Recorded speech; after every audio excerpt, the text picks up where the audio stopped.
Hey guys, this is Ryan Blair here at Kaizink, showing off a quick improvement to our embroidery templates here in the design department. So this is what our previous version of the template looked like, and you can see that we've got our house colors down here, as well as the Isocord and Robeson Anton thread libraries. So what we realized is that we aren't necessarily using these libraries as often as we thought that we would, and our thread libraries were not updated.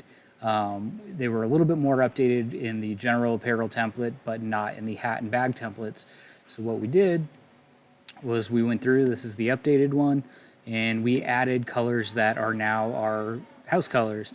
So those have been added here, as well as we got rid of the thread libraries that are down below.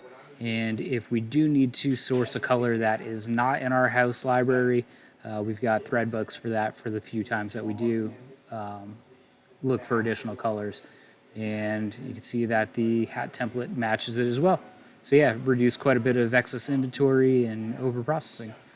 Thanks for watching.